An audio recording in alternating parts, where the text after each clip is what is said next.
राजा हरगोविंद दास नाम का एक राजा था और उसी राजमहल में उनकी दासी गंगा के कमरे में नागेश और नागेश्वरी निवास करते थे।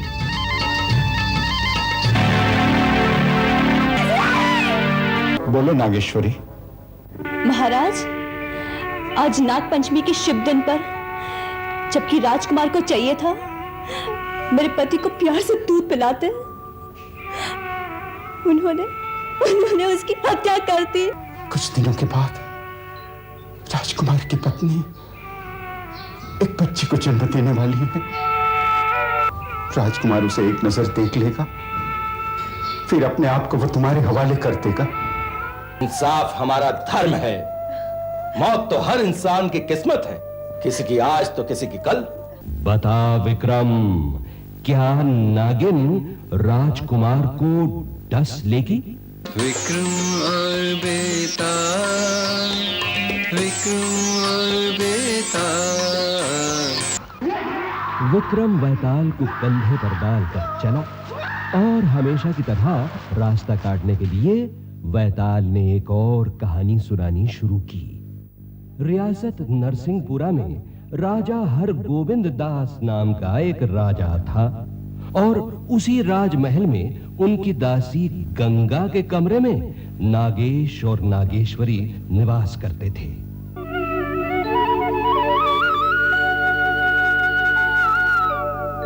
उस दिन राजा हरगोविंद दास के इकलौते बेटे युवराज शक्तिनाथ का जन्मदिन था।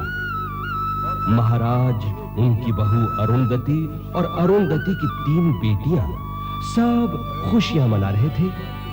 बड़े-बड़े दरबारी राजकुमार को उपहार दे रहे थे। राजमहल की दासी गंगा भी बधाई देने आई। गंगा, तुम? हाँ राजकुमार जी, नागेश और नागेश्वरी आपको बधाई देने के लिए आए हैं।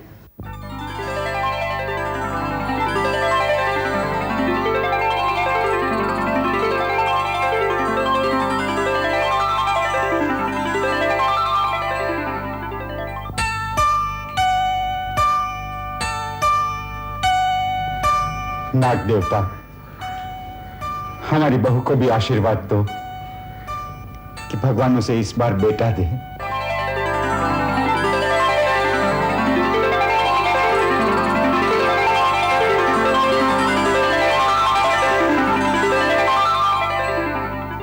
सुनिए, आप शिकार पर जा रहे हैं, रघु को साथ लेके जाइए। क्या जरूरत है?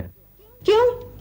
तुम जो हमारे साथ हो, दिन रात हमारे मन में तुम्हारे प्यार की मधुर वीणा बजती रहती है।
पर आंख उठाए, फिर वो जग में रह ना पाए।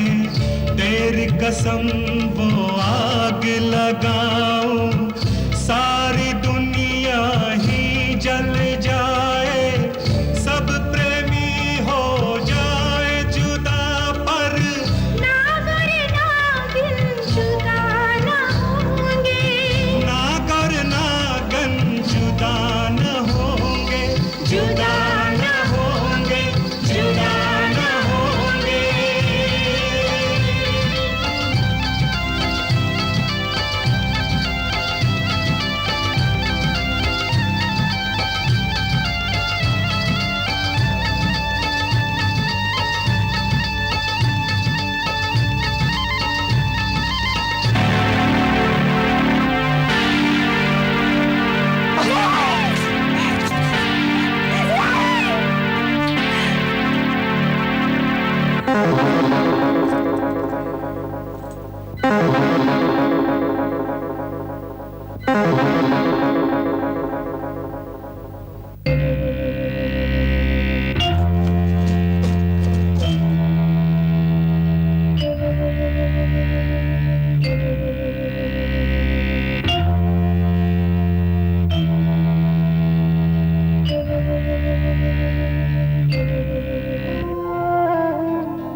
राख चिता की मांग में भर के, खाए कसम तेरा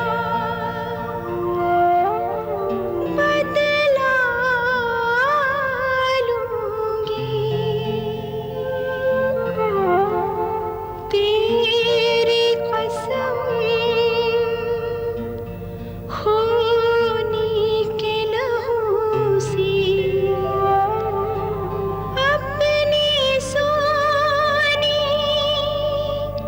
मांग भरूंगी।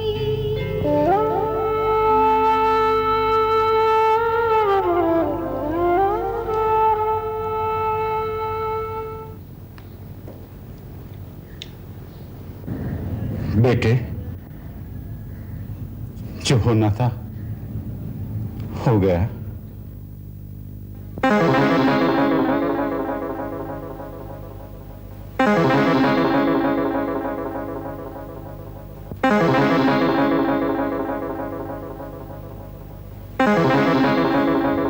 बोलो नागेश्वरी। महाराज, आज नाग पंचमी के शुभ दिन पर जबकि राजकुमार को चाहिए था मेरे पति को प्यार से दूध पिलाते, उन्होंने उसकी हत्या कर दी।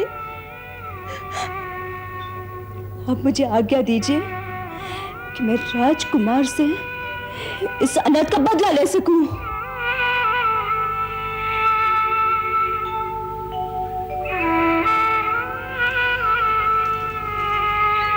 मेरे साथ आओ बेटी।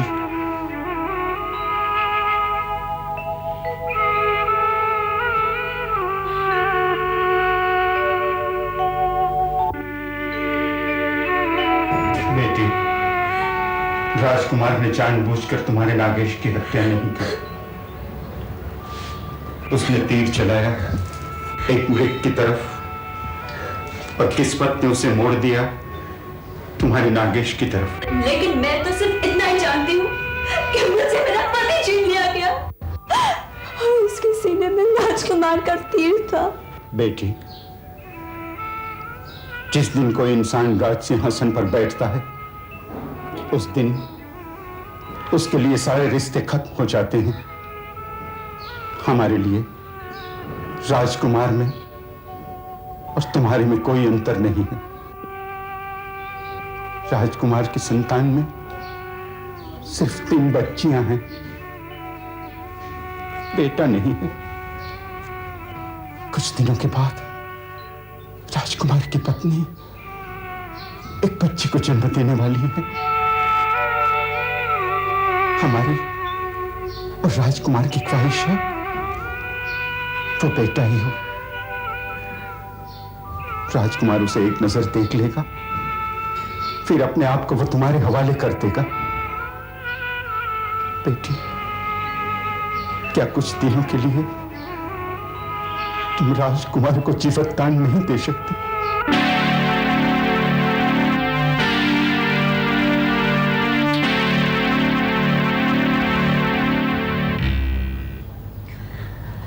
ठीक है, मुझे मंजूर है।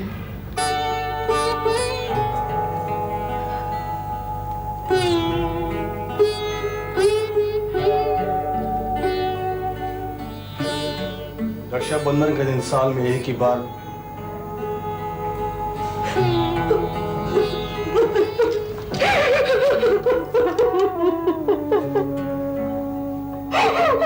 क्या बात है? क्या बात है?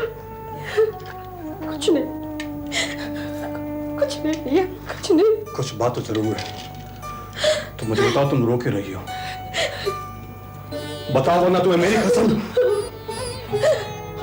भैया,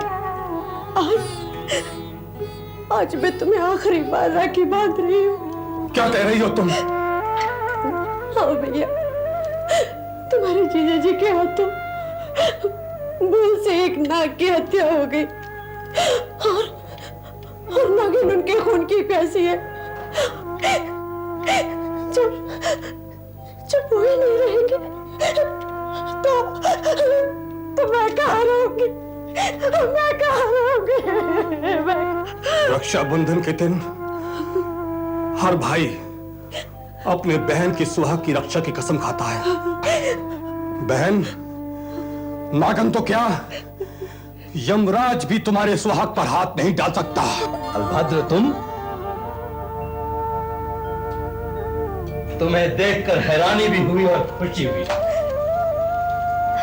भैया को मैंने ही बुलाया है। आप आज अभी इसी वक्त पिताश्री के वहां चले जाइए। क्या मतलब? मतलब ये कि मैं आपको एक निर्दय नागिन की इज्जत, हाँ, महाराज के अंधे और बहरे इंसाफ का शिकार नहीं होने दूंगी।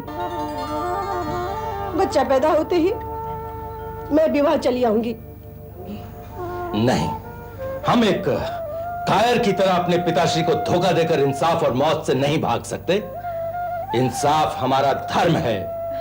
मौत तो हर इंसान की किस्मत है, किसी की आज तो किसी की कल। तो मैं उस नागिन को खत्म कर दूंगा। इससे पहले तुम्हारी तलवार को मेरी तलवार से टकराना होगा।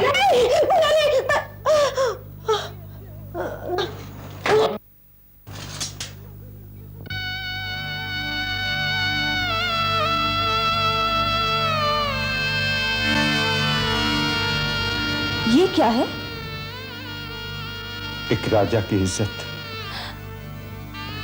काश के हम सिर्फ राजा होते, बाप न होते।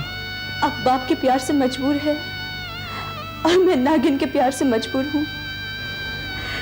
सदियों से यही परंपरा चलती आई है कि नाग की हत्या करने वालों से नागिन ने हमेशा बदला लिया है। तो तुम माफी की भीख नहीं दोगी? माफी? मैं आपसे पूछती हूँ, अगर मेरे पति ने राजकुमार को डस लिया होता तो क्या आप उसे माफ कर देते? और मैं आपसे दया की भीख मांगती तो क्या आप उसे दे देते?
संगीत की आवाज क्यों आ रही है?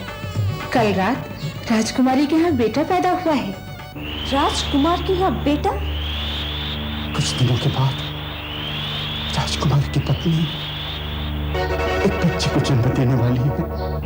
राजकुमार उसे एक नजर देख लेगा, फिर अपने आप को वो तुम्हारे हवाले कर देगा।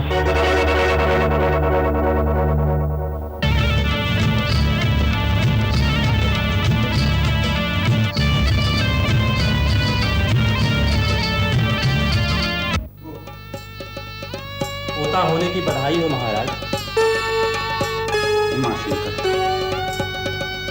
हमारे कुल में ये पहला बच्चा है जो अपने पिता की मृत्यु का साया बनकर आया है।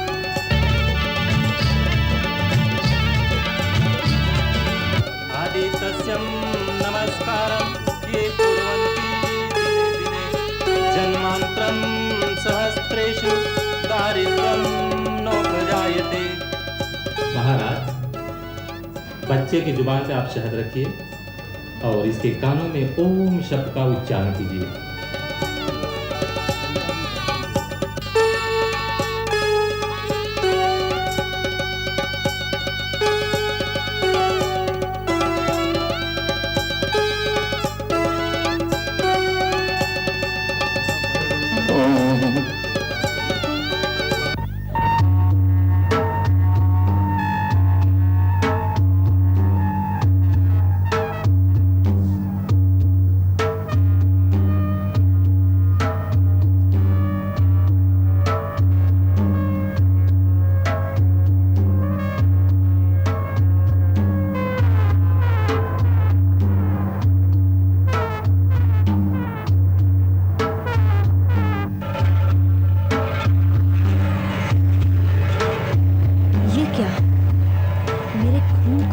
पिला रहे हैं और वो भी मेरे दुश्मन के बच्चे।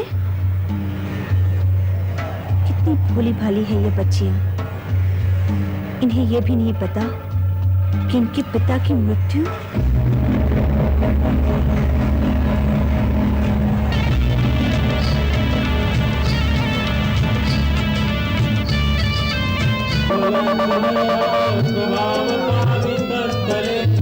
गले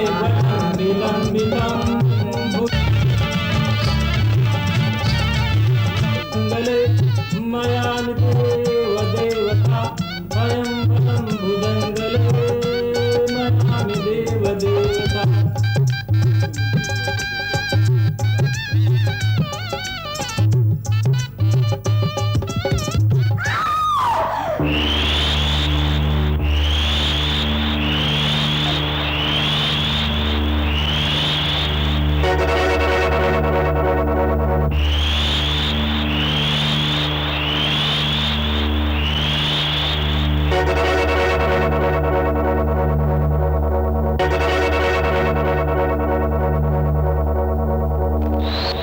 इतनी कहानी सुनाने के बाद वैताल रुक गया और विक्रम से किया प्रश्न। बता विक्रम, क्या नागिन राजकुमार को डस लेगी? जल्दी बता, वरना मैं तेरे सर टुकड़े टुकड़े कर दूंगा। हाँ। नहीं बेताल, नागिन राजकुमार को नहीं डसेगी। क्यों? इस संसार में जितनी भावनाएं हैं, ममता उन सब से गहरी है। नागिन भी एक मां थी। महाराज ने राजमुकुट उसके चरणों में रखा, उसने उसे ठोकर मार दी। किंतु जब उसने देखा कि वो राजकुमार का खून करके उन भोली भाली बच्चियों से उनके पिता का साया छीन रही है और वही भोली भाली बच्चियां अपने हाथों से उसके बच्चों को दूध पिला रही हैं, तो उसकी ममता पिघल गई। बदले की सीमा से ममता बहुत आगे निकल गई। और रही बात पति की चिता पर बदला लेने के लिए कसम खाने की,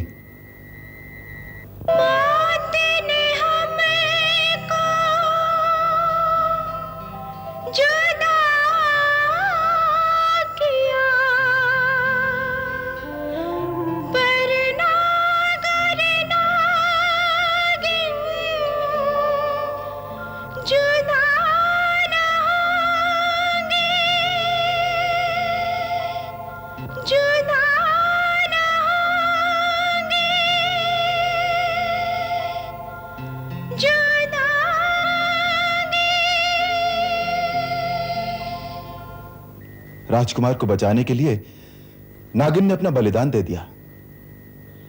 ना वो जिंदा रहेगी, ना उसे कसम पूरी करनी पड़ेगी। बेताल, ये तो सिर्फ एक इंसान ही है जो इंसान को बेदर्दी से मार सकता है, वरना एक जहरीली नागिन भी इंसान को मारने से पहले सोच में पड़ जाती है, उसे माफ कर सकती है।